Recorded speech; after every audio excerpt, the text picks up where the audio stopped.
Um, so thanks so much for coming. So this is going to be a talk about Scala for Java developers. So if I'm sure that in this room there are people with lots and lots of different backgrounds, but I'm sort of tailoring the talk thinking that maybe you've done some Java and maybe you've heard of Scala, maybe you haven't. I'm sort of trying to lower the barriers to entry and maybe intrigue you into taking a look. Um, Preliminaries. Um, This is me trying to hedge a little bit. So this is the way that I think of learning computer stuff in general, is that you start out underwater, like you look at something and you go, what the F is this? Like you're baffled, right? And then as you learn, you sort of automate things and you figure stuff out and you kind of launch. So a little bit of a warning. In my experience, Scala is like this. You start out much deeper. Like if you do get into Scala, I know some of you probably like seen SBT, which is sort of a great tool, but the world's worst ad for like an introduction to a language. It's the most complicated build tool you're likely to encounter. It's one of the most popular Scala build tools. Like there are going to be moments if you start in Scala when you're just going to be really baffled. But if you stick with it a little bit, boy, do you shoot up high. It's a language that um, really grants a lot of power and flexibility once you master it. But there are going to be these moments. Like when I first learned Scala, I was so excited because you could do stuff so concisely. But there were times when I was like, man, yeah, I could do this really concisely, but I just spent a day because there was some weird compiler error that I couldn't figure out. And that was true. Like at the beginning, like all that concision, all that power you got was often overwhelmed by like weirdness. But you get past the weirdness and then you just have the power. So a quick, what is Scala, right? Scala is a programming language. Um, One way to think of Scala is that it's a prototype language for a bleeding edge for Java. Almost every new Java feature that is leached into the Java language over the years was a Scala feature long before. So the functional programming stuff, lambdas and map and whatever, option, every Scala programmer uses option a great deal. You will almost never see Scala programmers use nulls, right, to avoid null pointer exceptions. It became an add-on to Scala. Case classes, super concise ways of representing data classes, became records in Java. Scala has a really elaborate pattern matching system. Java is right now bringing on its enhanced switch. All of these things are things that came out in Scala years before, and eventually, slowly, Java brings them in. So that's one way to think of about Scala is that it runs on a JVM. You can also run it in a JavaScript environment and a native environment, but it mostly runs on a JVM. You can do everything that you do in Java, but if you are interested in playing with features and ideas that the very conservative Java community is slow to adopt, in Scala, they'll come in very quickly. Um, so this is Martin Odersky. Scala kind of exists. His first claim to fame was that he was the guy behind Pizza, which was the prototype that became generic Java, right? So now you can have a um, a list of something, right? A list T in the initial Java through what was it 1.4. There's just a list of object you couldn't parameterize. Yeah, sure. Oh, I don't care. Just ask. Okay. So you were saying it runs on the JVM. Does it run on the? Does it run on a specific version of the JVM, or can it run on the latest? So yeah, it can run on the latest. At this point, I wouldn't use anything lower than a Java 8 JVM, but it's actually very flexible with respect to the JVM it runs on, and your code, as long as you don't hit, like if you when you're writing Scala, you have access to all the Java libraries. So obviously, if you hit a new library, if you hit like new API from Java 17, then you need a Java 17 JVM. If you restrict yourself to the Java API of Java 8, it'll run fine on Java 8. So it'll run on Java 20, it'll run on Java 8. You mentioned SVT earlier. Can you just use SVT, or can you use like Maven or Gradle? You can use any of those tools, but part of this talk is going to be to encourage you as a beginner. Yeah. There's a new tool called Scala CLI. And I want to encourage that. SPT is a power tool. If you're willing to go to start pretty deep underwater, you can do incredible things with SPT. It's a great tool. but it's not the greatest place to start. And so it's actually a little bit exciting that in Scala world, we now have a much better place for beginners to start. So that'll be a little bit later in the talk. Okay, so Scala sort of bleeding edge Java. Odersky literally did Java generics, got very frustrated that Java evolved so slowly, and he said, I'm going to make my own language. God darn it. And so he did. So why should people use this sort of experimental prototypey language? Why do people like it? Well, there are lots of reasons. One is that it's just really concise, right? And concision is power from a programmer's perspective, right? It's one thing to say, okay, well, it's a little bit of boilerplate. It doesn't take a lot of work. But over time, if it takes 5 times as many lines of code to do something in one language than another, you end up with a code base it's just much harder to understand and maintain. Like concision of expression is really important. And it's something that Java actually doesn't do very well.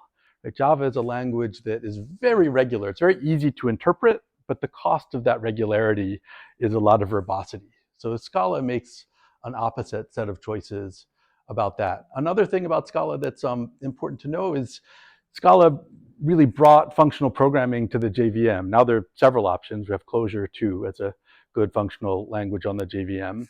But eventually Java brought in a lot of functional features. But Scala is really designed to do functional programming very well, including the sort of more abstract stuff, the monadic styles of programming that people don't typically do very easily or well in Java. And then the last thing, it's super flexible and concise. And that's kind of dangerous, flexibility and concise, but it balances that out with incredible tools for type safety, right? So Scala's type system is much, much richer than Java's. It's actually pretty much a Turing complete programming language in itself if you really want to get deep into it, but you don't have to get that deep into it. But what does type safety mean, right? It means that you should be able to, when you're writing a program, set up constraints for yourself so that everything you know about the program at compile time while you're writing the program, you enforce constraints so that if it compiles, it meets those constraints.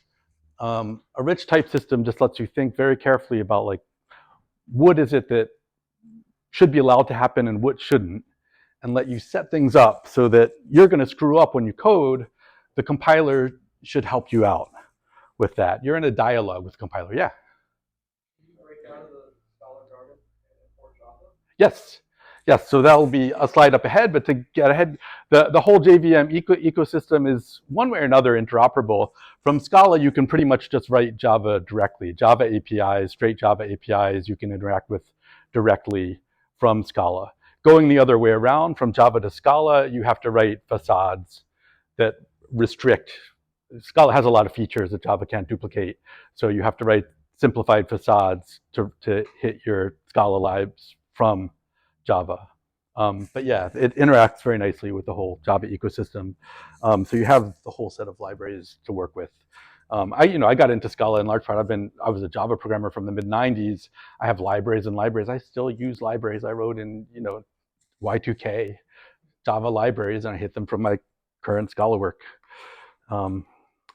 So concision. This is an old school simple primes function in Java with a for loop, and hopefully it's pretty straightforward what it's doing. It's just looping from 2 to some number, to the square root of some number to be a little bit efficient, checking if there are any factors that are clean even factors that mod to 0. If so, then it's not a prime number. If not, then it is. Here's that function in Java, old school Java, simple Java. Here's the same function in Scala. It's a one-liner. Right? This is dividing it in 2 to be a little bit more readable. This whole part here is just setting up the max, the limit you're checking till the square root of your number as an integer. Here that breaks it out so that it's more readable. Much more concise. You'll notice at this point in Scala 3, you don't need all of this kind of boilerplate. You can just write a function at the top level. And that's something that sort of oddly novel in JVM world. No surrounding boilerplate, just a function. There it is. Now, to be fair to Java in functional style in Scala, now you can do things that are quite similar, right? So this is Java using some of its functional programming lambda expressions, streams, and a range to basically implement the same version of a primes function as I just showed you in Scala. It's pretty concise, not as concise as in Scala. And that's sort of generally true with a lot of sort of functional stuff in Java. It works, it's cool, it's a really good addition to Java, but it's a little bit more awkward because it's more retrofit in Java than in Scala. So safety, we talked before about type safety is all about, can you set up the compiler so that mistakes that you might make, the compiler won't let you make, right? So this is a really simple kind of thing. You're writing a function to send email. So your to address is a string, subject, text, whatever. Well, there's something really gross about that, right? What's terrible about this function? What's that? Yeah, you can accidentally put the subject in the to field. It's all a string, right? That's pretty bad, right? So what we can do is we can just make an email type, right? And you could do that in Java too. You can make a function that accepts an email class rather than a string for your email address, but you probably wouldn't do it in Java because one, the work involved in writing a class is a little bit much, and two, you'd be boxing everything inside of a class. It wouldn't be a very efficient function, right? Ideally, when you're using the compiler to stop you from making mistakes at compile time, that shouldn't have a cost at runtime, right? You and the compiler are communing, interacting, but you want to still generate efficient code at runtime, right? So in Scala, this is a Scala 3 new feature in Scala 2. So Scala is going through kind of a Python 2 to 3 or a kind of transition like that between major versions. So it's a thing you should know about. You can, there's lots of drama online. I like Scala 3. I think it's the future. I think it's great. But so this is Scala 3 syntax, the new version. In Scala 2, there was something called value classes that were used for the same purpose. But fundamentally, I'm just declaring a type called email, which is a string. If I left out the word opaque, then email would just be synonymous for string. I could use email and string synonymously. If I call it opaque, the compiler will enforce, hey, if I've declared something an email, then I can only use something else declared an email. And even though an email is just a string, I can only promote a string to an email from within the same compilation unit, from within the same file as where I define that opaque type, right? So I make a function that converts a string to an email and that checks, right? Is this a good email? This is just an email, regular expression, all that crap, right? So I have a toEmail function that takes a string, checks if it's a good email, and then promotes it to an email type. Now the email type is really at runtime just a string. But while you're working with it in your code base, if you have an email, you know it's an email that's been checked, that's valid, that's a real email. Another thing I'll comment on this slide is that one thing that kind of sometimes sucks in Java coding is that often you probably should define exception types to describe your errors in a more fine-grained way than you actually do, because it's a little bit more annoying to write like public exception classes, right? It's a new file, public class, whatever exception extends exception, and then you have to write several constructors. In Scala, that concision again, it's a one-liner. You can write custom exception classes, right? What does this thing do? This is a default argument. So if you know in Java that that exception has a constructor that accepts a throwable as a cause, a secondary exception, right? So you can see, oh, something promoted. We're signaling this error because we saw some other error. That's the cause.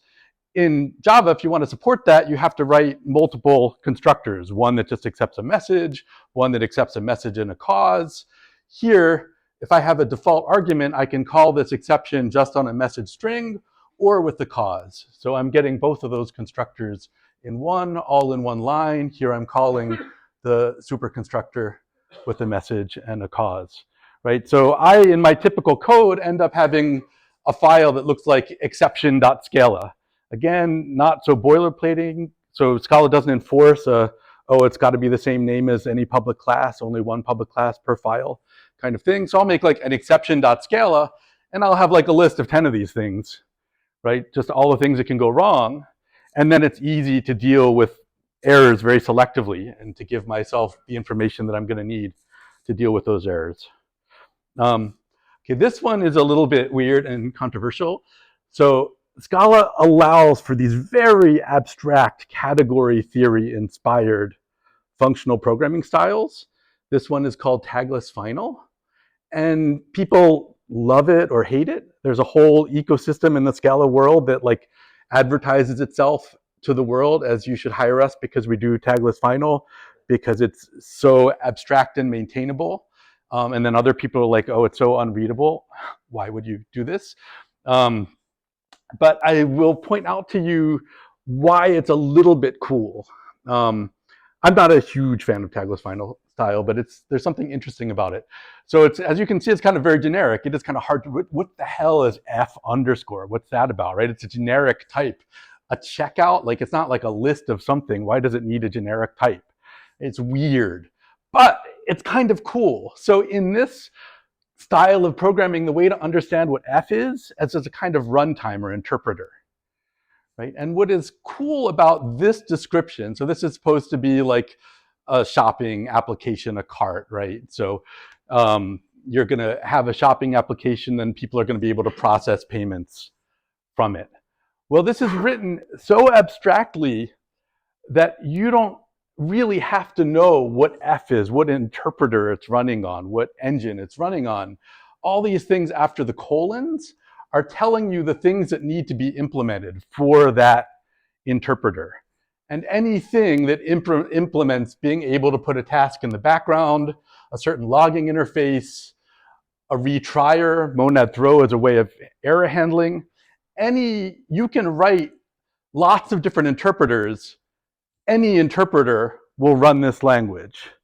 So the most obvious example of why that's useful is for testing, right? So I can write my real runtime, my real interpreter that does stuff, and instead of thinking of like mocking things individually, I can write a test interpreter that has all of these same services implemented, and then the code doesn't have to change at all, right? It's generic code, right? I can implement a checkout in terms of my real interpreter or in terms of my test interpreter, and everything stays the same, right? So the business logic sits in these things that are super abstract, but refer to an interpreter, a runtime. And then the runtime does the work. The actual runtimes for this is usually something called Cat's effect. There are things called monadic effect systems. They're derived from the Haskell community, and they become quite important in the Java community, in the Scala community as well. Very abstract, very powerful. Some people love it, some people don't. The functional effect systems, what is a functional effect system? If you're trying to sell Scala to an organization now, like your employer or something, that's actually hard to do because Scala's got a complicated reputation. But the biggest selling point to big organizations, the reason why people like Disney Streaming like Scala, is because of these kinds of libraries. So the two biggest ones now are ZIO and Cat's effects. There's also a library called Akko, which was a little bit more popular a few years ago. It's a different kind of library. It's not a functional effects library. But these libraries, they derive from Haskell. And the idea is in functional programming, if you've encountered functional programming, the idea is that you want to try to model everything that you can as a function, right? So you think of, there's a value and it's an immutable value. You pass it to a function, and then you get another immutable value back. Nothing ever changes, and the function just does its thing without any kind of side effects. And that makes it very easy to analyze systems. But of course, if we're programmers in the real world, like there's nothing side effecty about a side effect, right? Side effects are what we're after, right? If you have a program, it's supposed to access a database, like accessing that database is not a side effect, it's the effect. If it's supposed to write something to a file, if it's supposed to send something over the network. In functional programming theory, those are all side effects. They're not visible in the functions, but they're what you're trying to do as a real world programmer.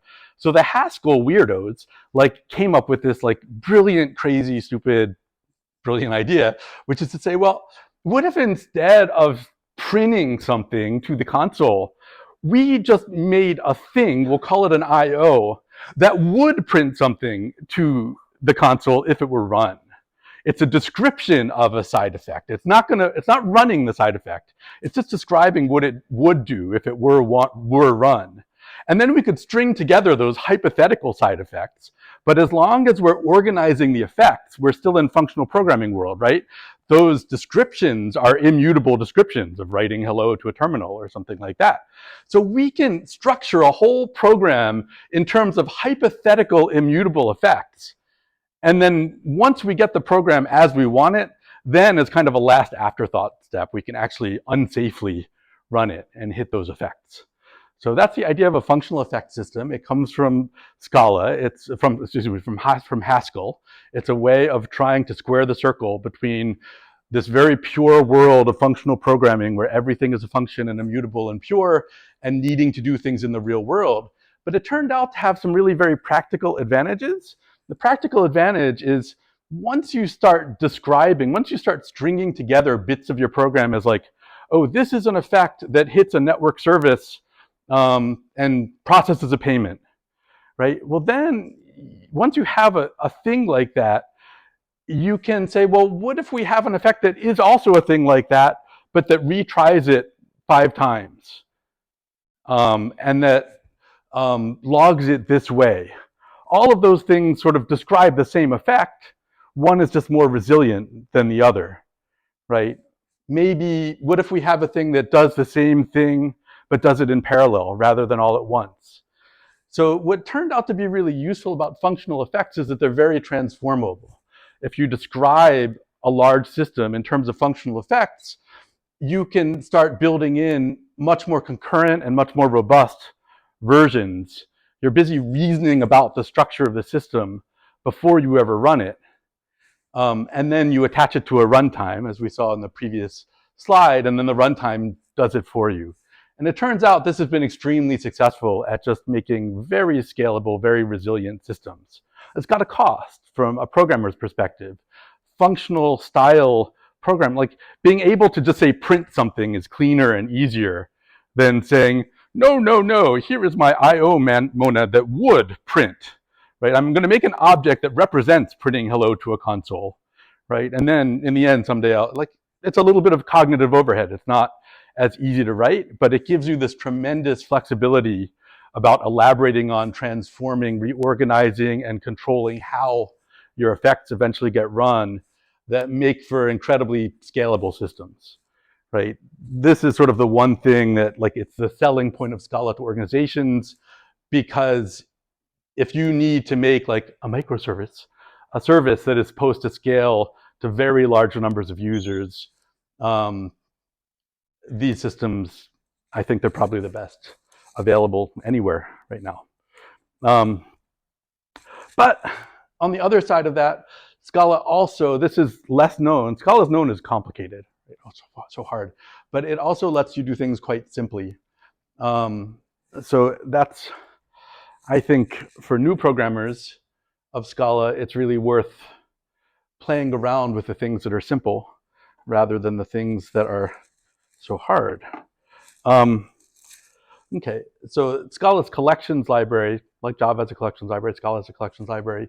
Scala's collections library is incredibly powerful. It's kind of like an in-memory database. You can do just a lot of work. This is a guy, I'm kind of hyping him a little bit because because one, I like his work. So he does actually very Python-inspired libraries for Scala that are quite easy to work with, right? That are the other side. With the functional effects libraries, you get incredible concurrency and performance and resilience at cost of complexity. Most Python libraries make the opposite choice. yes, it's a blocking, we're just going to make a blocking network call. Yes, that's not really good if you want to parallelize it like 50,000 times on one machine, but it's really easy for you to do as a developer.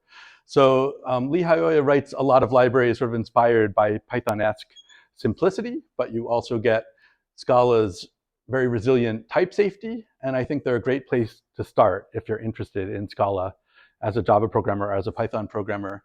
You can do things very quickly and easily with his libraries. I'm going to break out of this for a second because I wrote to him for this talk and he was super nice. He has a book. I put it in that thing. If you guys want to take a note of learn-scala-hands-on, I wrote him to ask if I could, like, sort of bulk buy for users of this meeting, and he just gave it to me for free. He gave me a discount code. So his book is great. It's like, especially if you're a Java programmer or a Python programmer and you're just looking to play with Scala to get stuff done. You're not trying to do, massive streaming for Disney tomorrow. You just want to play. His book is super practical and really nice. I really like it, and I use his libraries all the time, so I'm a fan. I'm somewhere over here. Okay. Okay. So we already talked about this, compatible with everything else in the Java ecosystem. You can use Java directly from Scala. Going from other languages to Scala, you need to write some kind of facade that's easy for the other languages to see, because Scala does have unique features. And then I just think it's interesting.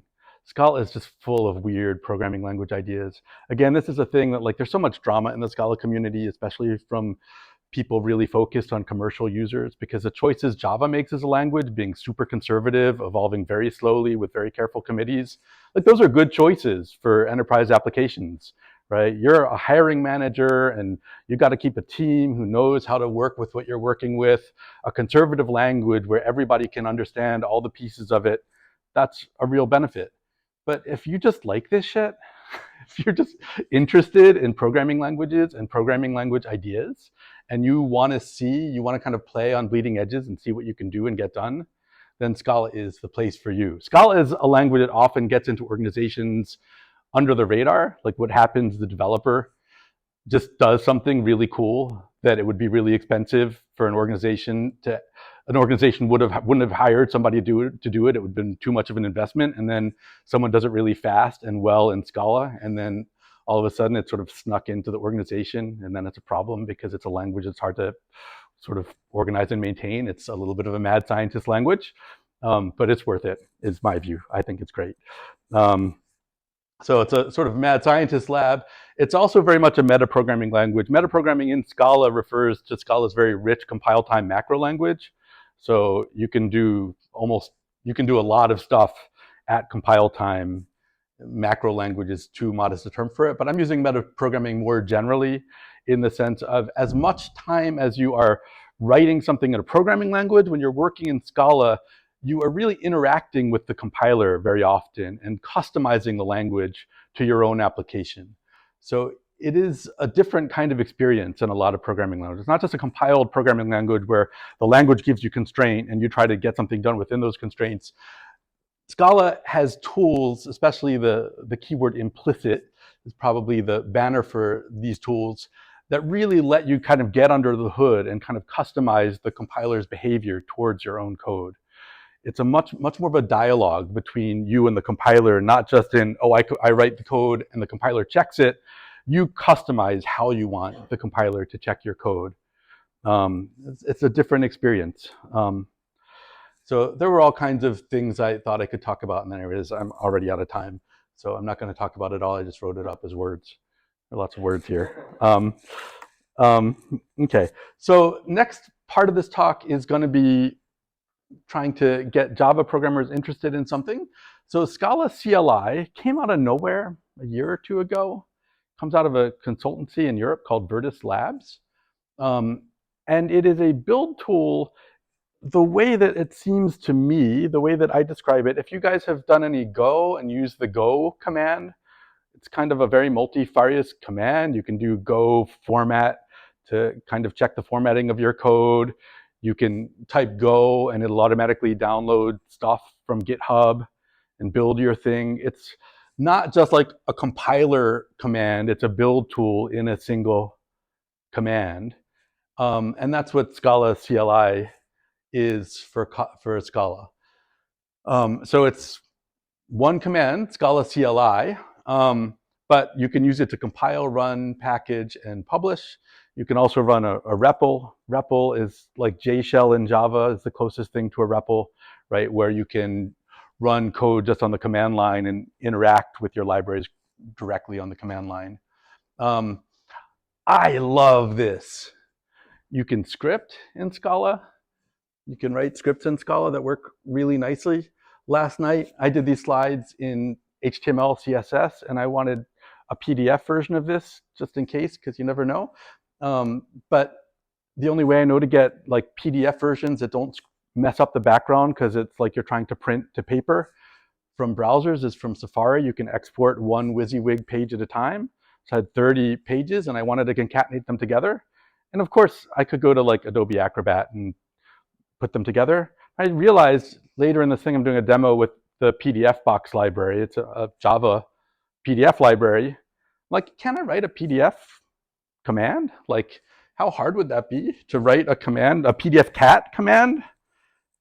Well, it's not very hard. Let's see. I still have this up somewhere. Yeah. It's right here. This is a script, right? In Scala. That's all it took. There's a usage, PDF cat, a bunch of PDFs, and a destination file PDF. It took me 15 or 20 minutes to write this after looking up a tutorial on how to use PDF box to compile PDFs.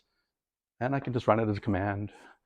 I find it very exhilarating to be able to use all of my sort of JVM library ecosystem and script super conveniently with it. Okay, so for this audience, I want to emphasize Scala CLI is just as happy to work with Java code as Scala code. So you can play with it as a simple build tool in Java.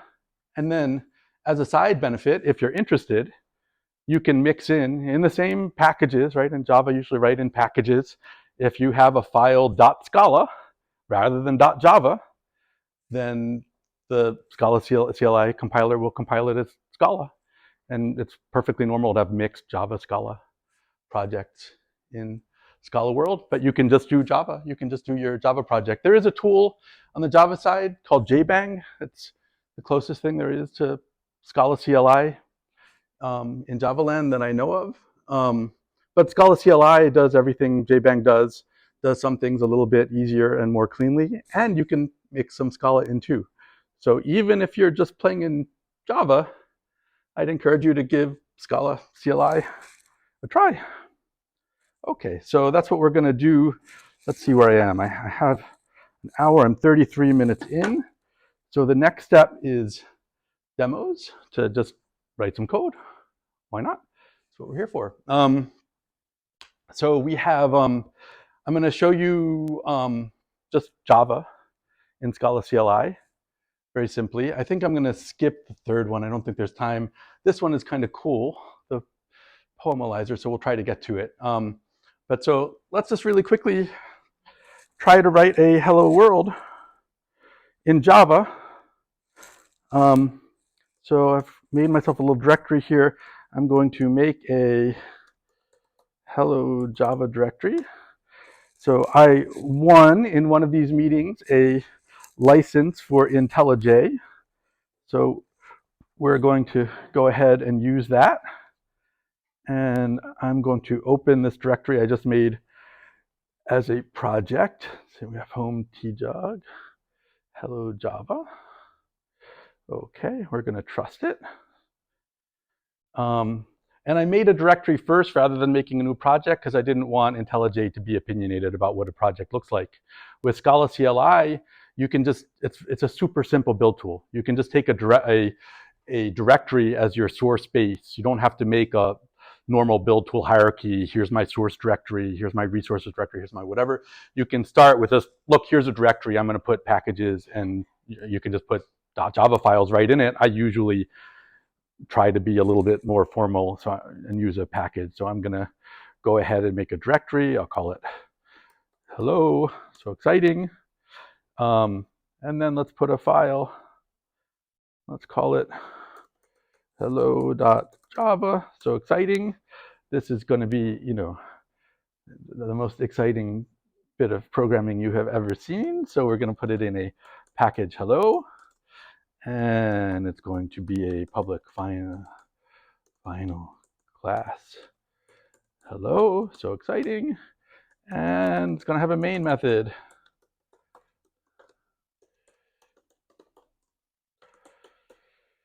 Again, so exciting. And then we're going to say, we'll be a little bit interesting. We're going to say,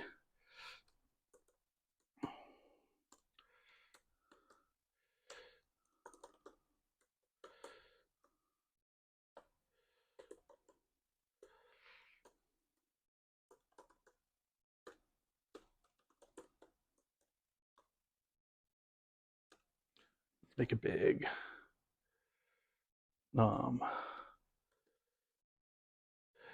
Okay.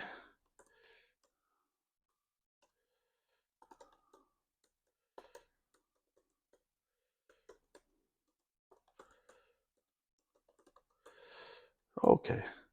So exciting, I know.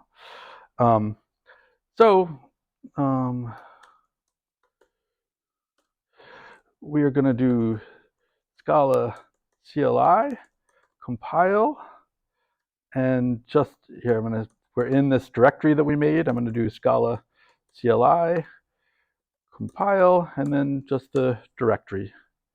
And look, I forgot a semicolon. There we go.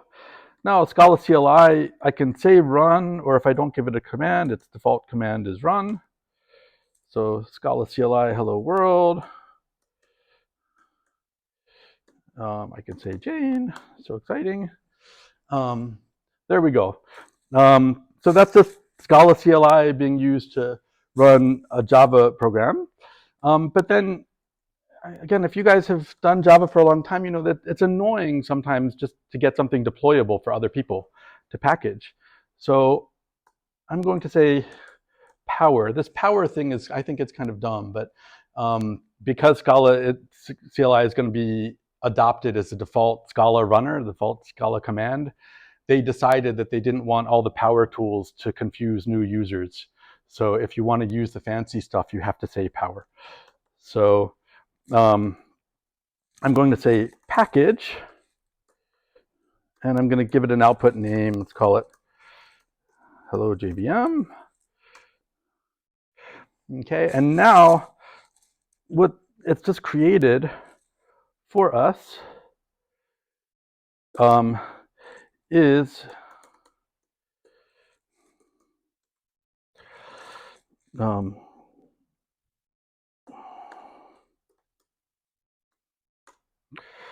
actually a jar file. And it is a self-contained version of our program as a jar file you can pass around. It does require a JVM being installed on the machine, but it is basically an executable you can pass around to anybody who has a JVM, right? So it just packages it very conveniently. If you guys have encountered GraalVM,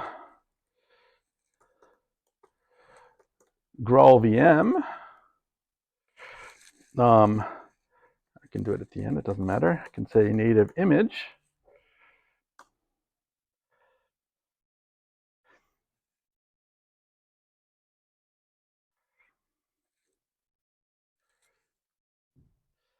Right.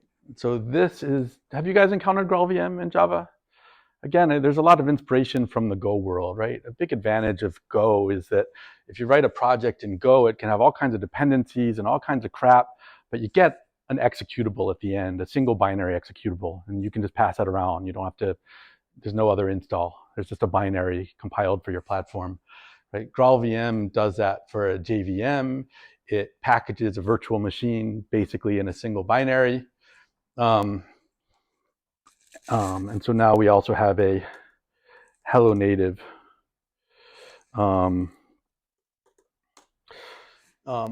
tool for our exciting Hello World program. Yeah. How big is this binary? Let's look. Here, why don't we do, and it is Hello Native. There it is, 11 megs. Yeah. Can you cross-compile the different architectures? So I don't know whether you can cross-compile to different architectures from one machine. That maybe not. I just don't know. That's like a thing in the Go ecosystem. You can cross-compile for ARM if you need to. Yeah, it would be super useful, Yeah. right? So you don't have to have a million machines or to work with.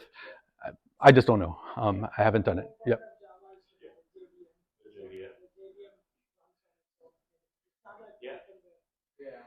Yeah. No. You've already put the JVM has been cross-compiled. Yeah. Do that particular. Yeah, but if you want the native piece, then it's architecture specific, right? So this version here that was a jar file, you can pass around cross-platform.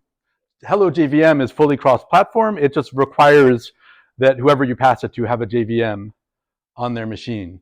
Hello Native is binary to an architecture, and you would have to compile it to it. Now, the main reason why the GraalVM native style is helpful, there are two things about it. One is, well, if it's annoying to you to have a requirement that the person on the other side have a JVM, that's, people really like about Go, that just download the binary and that's all you need.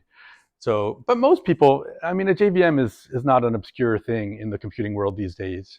So it's not that big of a requirement. The other thing that the native does is it doesn't have the overhead of starting up a JVM, right? So if you're writing a command and it's annoying to you that there's a 200 millisecond startup time to this version, right? There's a perceptible, barely, but a perceptible startup time to a JVM app. And if you're going to run it like as a script in a loop, then it's going to become a significant time. With the native, it starts up as fast as a native app. It's not all that much faster. When am I playing with it? Maybe a factor of 2 faster on sort of pure processing tasks. But on the downside of the native stuff is that a lot of Java libraries use reflection, right? Reflection is about picking things up at runtime from things that are often config files or something like that. If you use reflection and you want one of these native binaries, then you have to configure at compile time basically what it would have found by reflection at runtime and commit to it, rather than, so you can't do runtime reflection in these native files. So that really restricts the set of libraries that you can use this way. It's actually a sort of irony that Scala libraries often work more easily in these native versions than the Java libraries do, because Scala tends not to use reflection very much. It's got this emphasis on compile time type safety, so its libraries tend not to be based on a lot of reflection. But okay, anyway, I think let's move on to demo number 2, also a Java demo we want to do. I'm going to close this one up if I can. What did I do? Oops. Okay.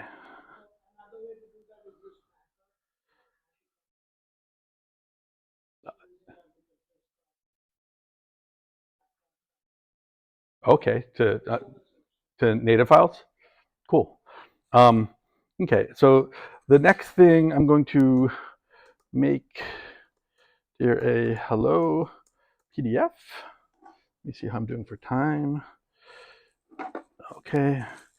Going to make a hello PDF, and this is going to be a Java, not Scala project.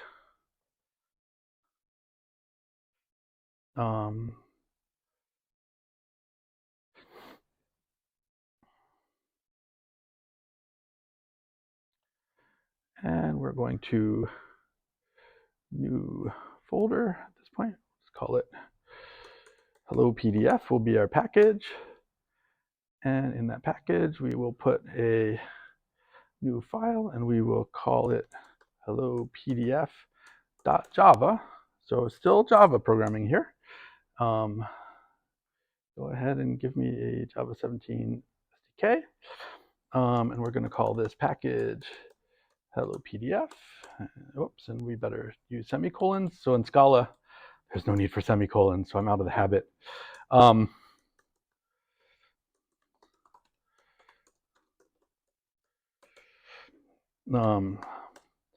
And our main method again.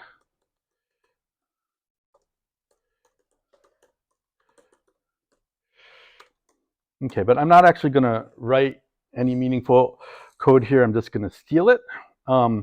So the thing I'm demoing here doesn't really depend upon me writing it. So I'm going to steal from, oh, that's just the header of Apache PDF box. Here are my cheats. I want to steal this hello world.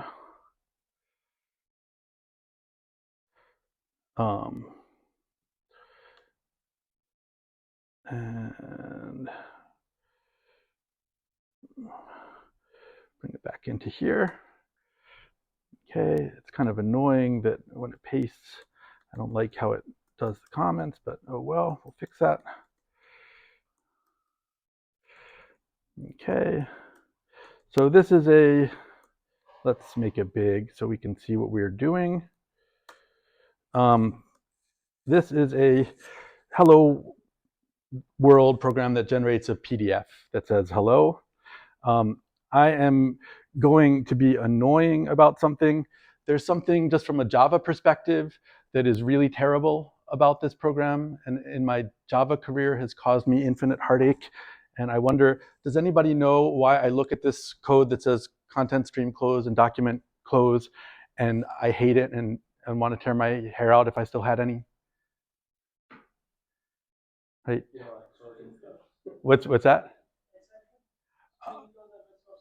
Right, anything could happen, right?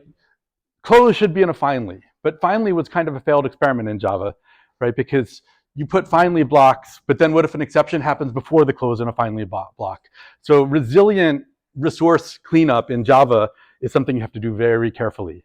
It's caused, I've experienced a lot of misery trying to support people who did not do this well, and then Java fixed it. And so why the hell do people who put, I mean, Java, it's not like Java fixed it a minute ago. They fixed it like 6 years ago.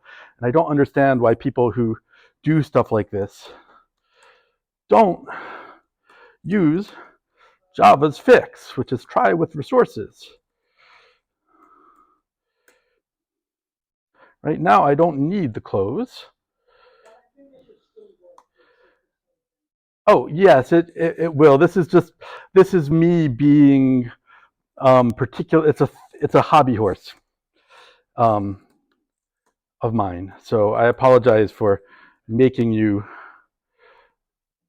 see me do this. It would have worked just fine for the demo, but I had to do that. I'm sorry.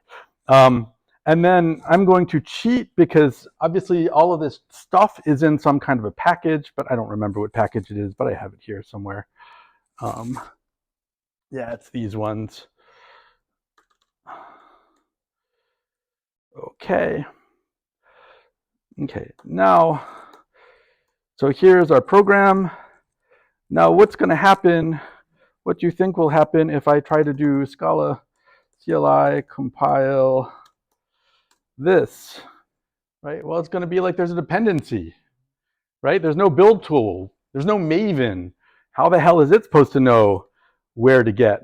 This is what I love about Scala CLI because it is so trivial. We just say using, not suing, don't sue me, using library, and then I'm going to go back to my cheat sheet here. It's this one, using library this.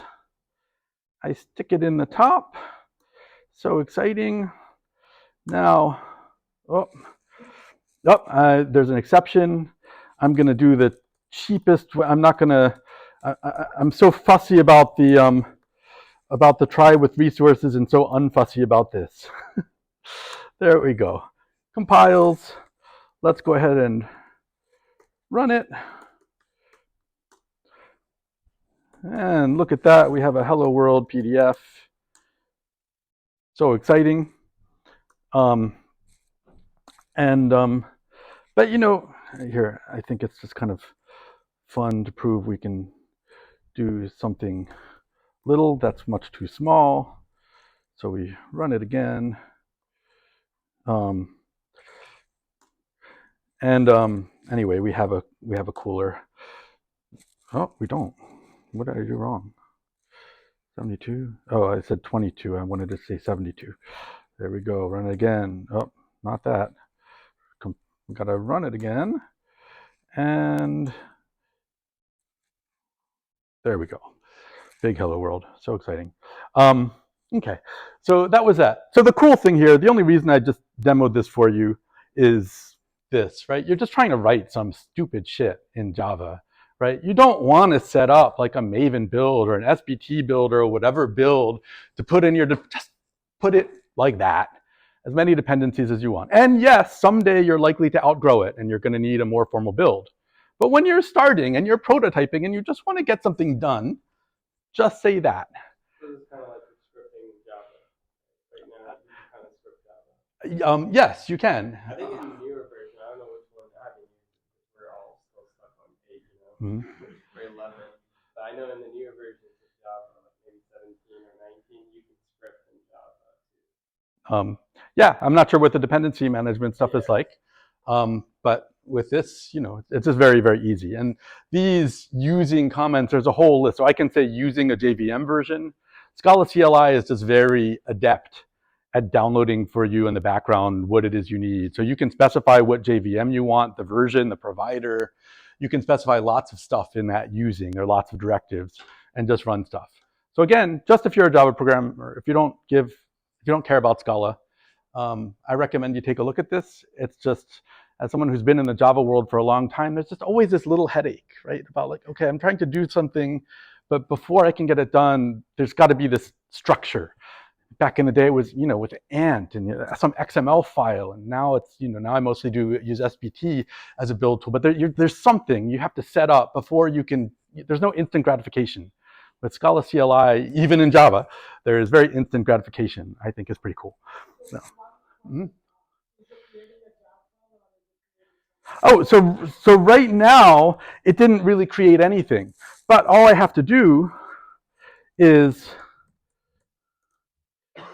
so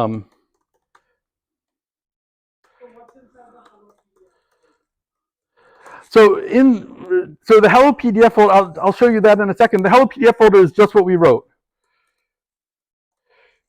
So you might say, well, where are the class files? What was it just running? That's in Scala build, right? It compiled into Scala build and ran into Scala build, right? It's all behind the scenes, right? But if I want something to pass around, I just do that package, right? Now I have hello.pdf. It's not native. It's a jar file, right? It's a JVM. It's a jar file that includes the Adobe PDF library. So I can just pass around this hello.pdf as a command to anyone, and they can just run it, and it just generated a new PDF file, right? So with Scala CLI, once I have something working and I like it and I'm happy with it, I just use this command, not the native version. The native version is going to take some work because like Adobe, the PDF box library it uses reflection. You'll have to config stuff. It won't work easily as a native. But everything will work like this, just power package dot. And it'll just give you a fat jar file and a script at the beginning of it to run the code for you, right? Pass it around. There you have it. Okay, and now if you guys will indulge me one more, we will do a Scala demo. One more example, yeah. Let me just actually ask real quick. Sure. What they want to do. So typically, I'll do either a quiz at the end for the JetBrains license, but also today I brought raffle tickets. So I'm going to leave it up to the group. If you want to do raffle tickets, I can start handing them out while he does the last example. Or if you guys want to do the quiz, I can do that quiz after. So I don't know if you guys want to do like raise your hand. Raffle quiz. Sorry? Raffle. Raffle? Raffle. Okay. Your question's wrong all day. I'm going to go with raffle. All right, I'll start So this one is going to be a Scala example, and it's going to be sort of practical stuff you can do in Scala that as a developer you might want to do. So we're going to start, let me find my cheat sheet again. That's it over here. No, I guess, I don't know what I've done with my slides. I will find them again.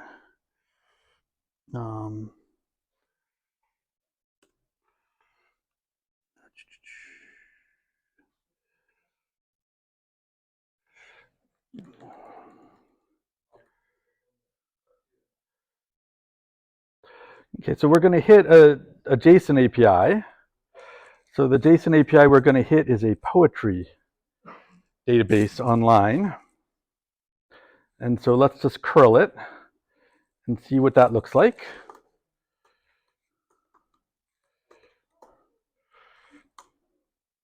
Oh, this is lucky because we got a short one. Sometimes there are hundreds of lines, but this is much better. So it pulls a random poem. The poem is a JSON object, has a title, author, lines as a JSON array, and then a line count. And so that we don't have to pull our hair out, notice that it's wrapped in an array itself, right? So if we try to deserialize this and treat it as just this object, we'll have a confusing problem because it will come through as an array of objects, not as an object, even though there's only one element in the array. Okay, so our goal is going to be to write a program that fetches this, turns the JSON into an object that we can work with, and then that does a word count of the poem, right? Outputs a table of all the words in the poem and how many times they're used, ideally in order. So let's see if we can do that. It's a little bit ambitious for this kind of a project, but I think we can. So we are going to open up, we made a thing called poems. We're going to do it the same way as we've done it before. And in poems, I'm going to make a package folder, just like we have before. So I will call that just poem. And now things are going to look a little bit different. In here, since Scala doesn't enforce this kind of thing about like one public class per file or those kinds of things, I'm just going to call this poetry.scala. Why not? Okay, let's let it know about SDKs. Fine. Okay, so we're going to put this. So this is Scala now. Package poem. It looks just like Java, except for I didn't have to put the semicolon, right? And we are going to start. Let's do fetch poem JSON. Okay, so Scala, not Java. Def is how functions are defined. Right, and that's going to return a string. Okay, and to do that, I'm going to use one of the Python-esque Hioi libraries that I told you about called requests.scala. So it's pretty simple. I'm going to say val r, it's going to stand for my response, equals requests dot, this is get, and then the URL. And the URL I have here. Again, steal it so we don't take a lot of time.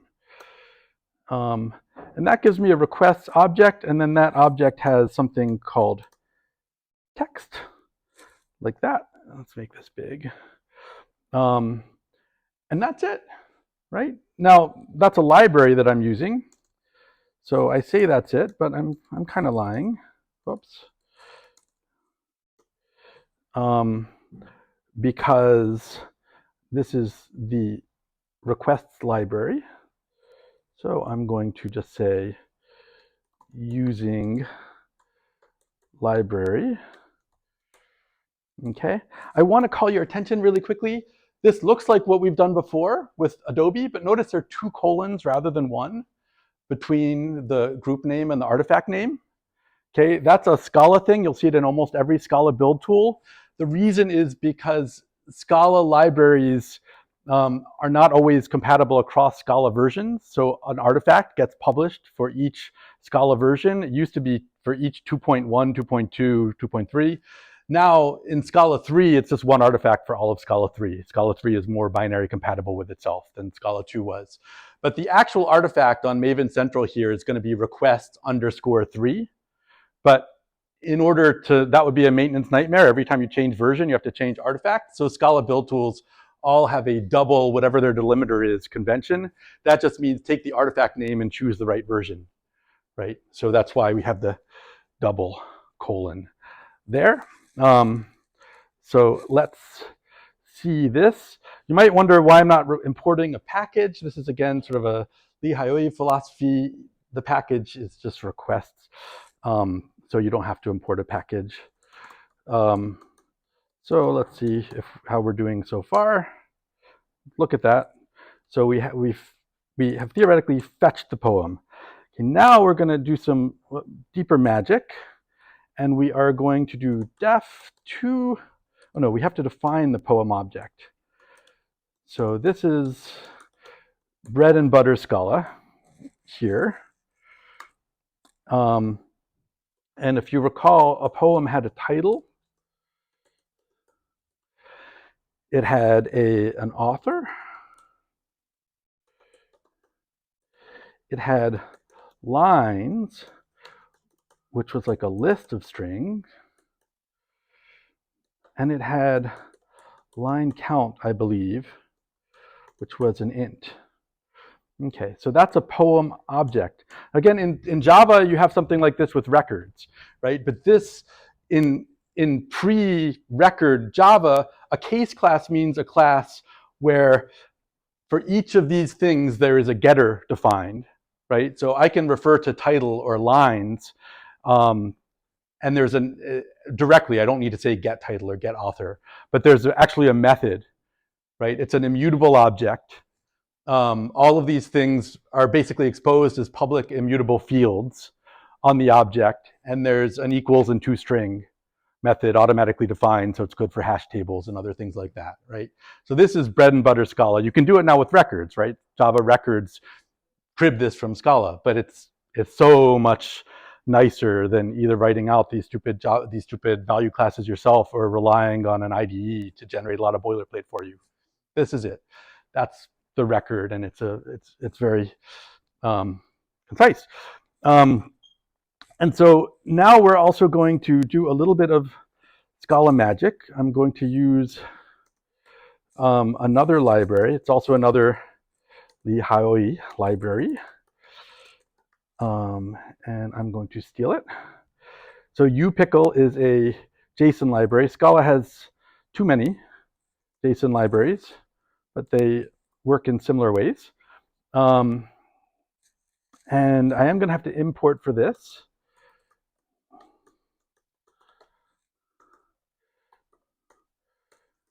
So you'll see the Scala's import syntax is very flexible.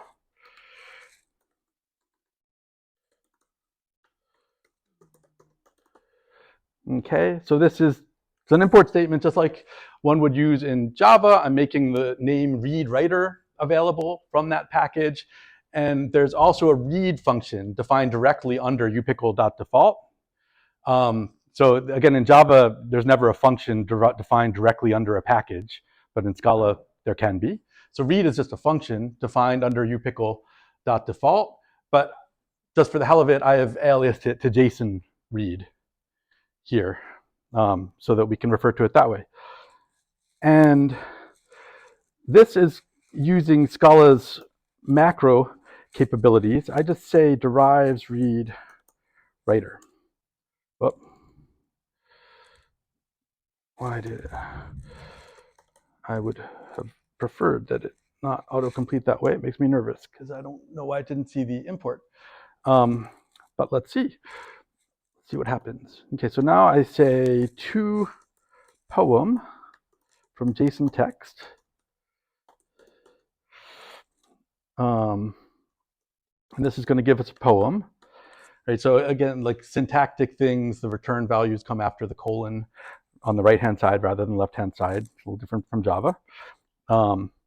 And Python-esque, I can omit the curly braces and just use indentation. This is a Scala 3 thing, right? You see in these functions, I'm just indenting. I'm not putting curly braces around the function body. Scala 3 adopts Python-esque significant white space syntax. And then I can just say, well, I gave myself that function, JSON read, and I have to say what it is I want from it. I want a list of poems when I read. Remember that the poem came as a list of one element. So I'm taking that from the JSON text. And then I expect from that I'm going to get a list of poems with one poem. I can just take the first poem as head. And it's such a concise function, there's really no reason for it to be on its own line. There we go. So now I have the poem. Let's go ahead and see how we're working to this point, and then the last part is the collections library to do the word counts. But let's do def go equals, and we are going to val JSON text equals. There we go. And we're going to say val. What do we want now? We want a poem equals to poem JSON text. So exciting. And then let's try printing the poem. It could be very long and annoying this way, but we'll see. So Scala 3 lets you define main methods just like that with an alias sitting there. When you're doing a real application, you're going to want to do the main method that accepts an argument array because command line parsing works better. But for quick and dirty things, this works great. So let's see how much I've screwed up.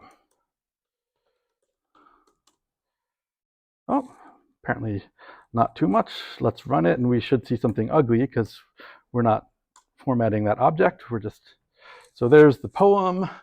Here you can see the line number at the end, then all the lines of the poem, relatively long one. And here's the head of the object, right? It's a poem called Mesmerism by Robert Browning, and then the list of all the lines.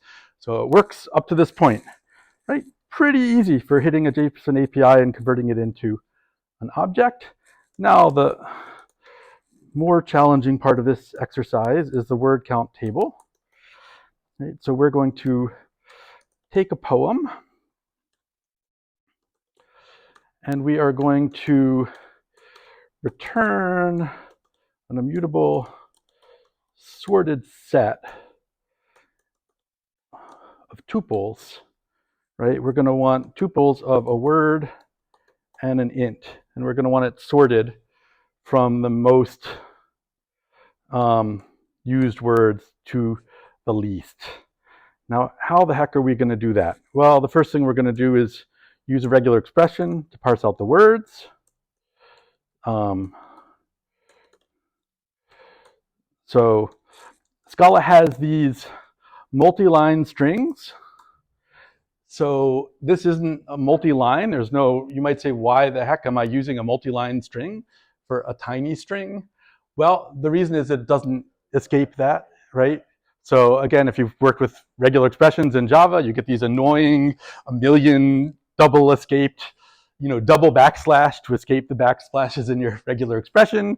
That's annoying. You don't have to do that here. In Scala, to turn a string into a regular expression is just .r. Now that's a regular expression. Notice I'm not declaring the type. It would be regex, and I'd have to import the package, but I don't need to because the Scala compiler infers types, right? So Scala is a super strongly typed language, but it doesn't have a lot of type boilerplate. You mostly put in types for your own documentation because the compiler knows, okay, well, word regex has to be a regex. That's what that expression evaluates to. Okay, we have that in Java now with the VAR, right? Type inference, but again, Scala did it first and more powerfully. And okay, so, and having done this exercise before, I know that it's also good, it's good to include the apostrophe, right? So that I'm doesn't become I and M. So we include word characters and apostrophe in the regex. So exciting. And so what are we going to do? So we're going to say word regex. We're going to find all in, okay, in what? Well, we want, let's give ourselves a text first. The poem text, let's call it. And that's going to be poem lines. And Scala collections have this great thing called make string. And that just makes a string from concatenating the two-string version of whatever in the collection using that line feed as a delimiter between, right? So I don't have to worry about like, oh, if I put a comma after every line, then I'm going to get an extra comma at the end or whatever. It's very simple, very powerful. There we go. That's the poem text. Now we find all in poem text. I'm going to make it lowercase so that we don't end up with different words if they're upper or lowercase. Okay, so we're going to find all of those words. We're going to get a list of the words, of the matches of that regular expression. And I'll just do like to list, why not? And we'll call that words. Okay, now we need to count them. So this is, we're going to do something like raw counts. And that's going to use this very cool trick, which is Scala collections have a function called group by, and it will turn a function into a map. I'm sorry, it will turn a list or a collection, almost any collection, into a map where the key is some transformation of the things in the collection and the values are the things in the collection, right? So if you wanted to turn your collection into a map by the first three characters, then I could put something like, whoops, this is a lambda expression here. This would be grouping by the first three characters of the strings, and I'd get a map of 3 character lists and all of the strings that had that map. In this case, though, we actually just want the words. So there's an identity function, right? So we're transforming words to words. So what's that going to do? For each word, it's going to make the word a key, and then it's going to give us a collection of values, right? It's a map. So the key is going to be a word. Like say the word is hello, and then the value is going to be like a list, hello, hello, hello, hello, depending how many of them there were, right? That's what group by does. It takes all the things in the collection, puts them in the values of a map by a key. We're just using the word as a key, so it'll just get duplicated, right? And so now we can just do map values to their lengths.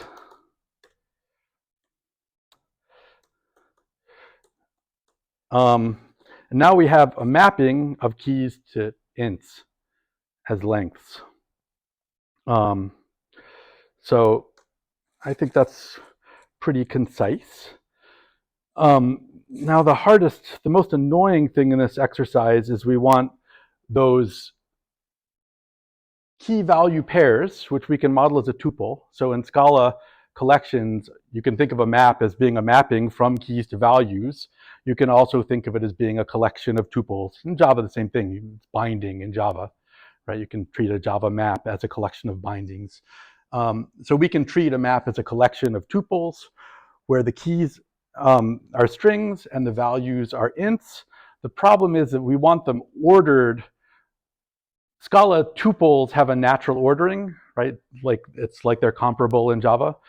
They have a natural ordering, but the ordering is lexical ordering in order. So if we just tried to make an ordered, assorted set out of these, we would get things ordered alphabetically by word, not by count.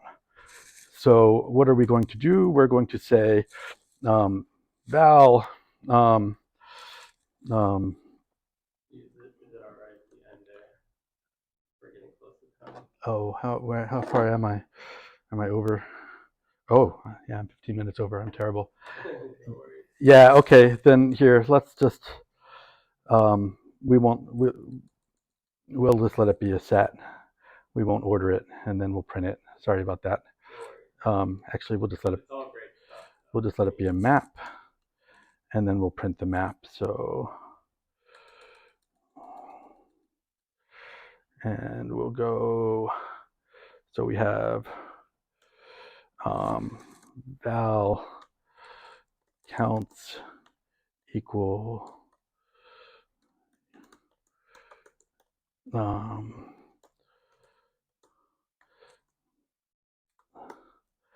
and I can go counts for each.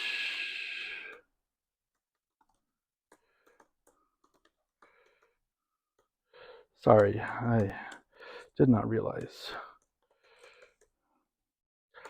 And I will just do, so this is a fancy version of string interpolation. And we will say word, we don't need that. We will say word.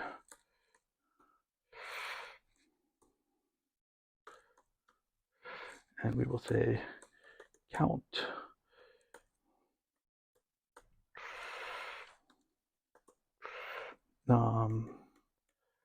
And hopefully that will print something and we will be done for what we're doing.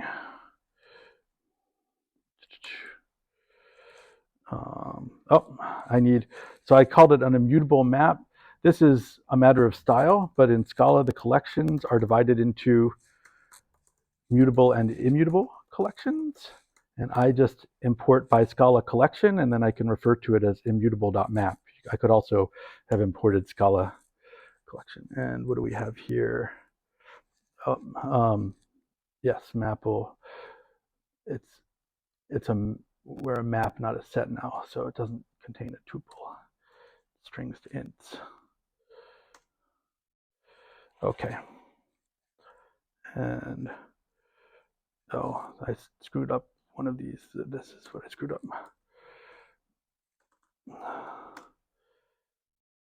Okay. So here, without the ordering, we have the word counts of some poem. So whatever this poem was used it and glory 3 times. And anyway, we could clean that up, print the title and the name and all of that, but I'm way over time, so I will just say thank you for tolerating that, and I hope it was useful. I was gonna have you